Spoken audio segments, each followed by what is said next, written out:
नमस्कार दोस्तों, मैं हूं आपका दोस्त विक्रम सिसोदिया और आप देख रहे हैं सिंपल समाचार।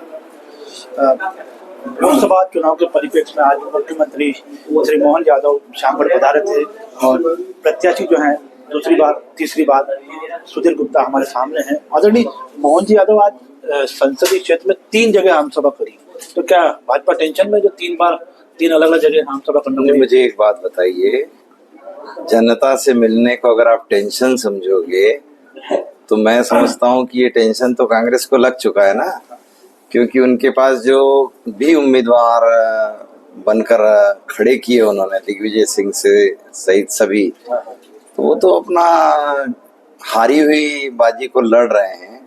प्रत्याशी इनको मिलते नहीं हैं, प्रचार के लिए कार्यकर्ता नहीं। अभी तो पाकिस्तान से जुटाए इन्होंने, पाकिस्तान के मंत्री मोहम्मद चौधरी जी वहां से प्रचार कर रहे हैं। अच्छा, तो अब आप विचार करके देखो कि हमें काहे की टेंशन। हम तो मैक्सिमम जनता से मिलने की उम्मीदों में अपने कार्यक्रम रखते हैं। आप बता रहे कि प्रत्याशी मिलते नहीं है। प्रत्याशी मिला था इंदौर में, वो बम फोड़ दिया आपने लोकतांत्रिक तरीके से।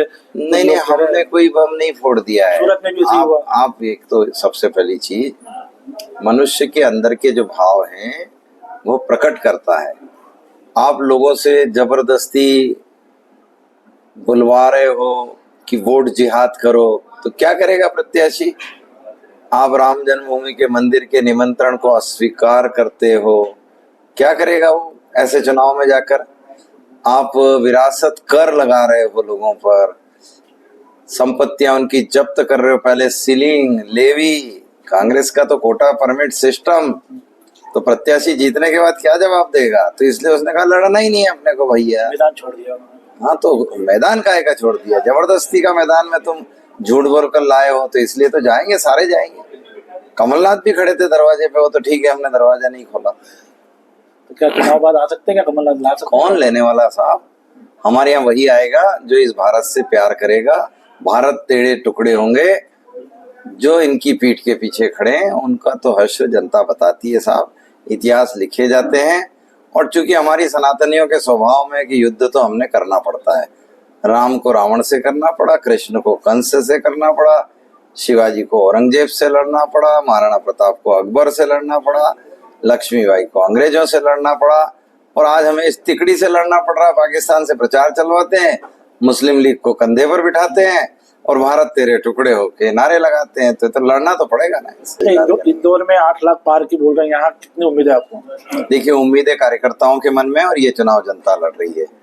मैं उसको तोल मोल नहीं कर रहा हूँ, पर मैं एक बात जानता हूँ कि अभूतपूर्व स्नेह है, लोग दिलों से प्यार कर रहे हैं, और इस चुनाव को जनता खुद लड़ रही है। जीतने के बाद क्या बड़ा प्रोजेक्ट लेके आ रहे हैं मंदसौर से? नहीं, प्रोजेक्ट क्या होता है? गरीब कल्याण होता है, मनुष्यता मानवता के लिए काम करो।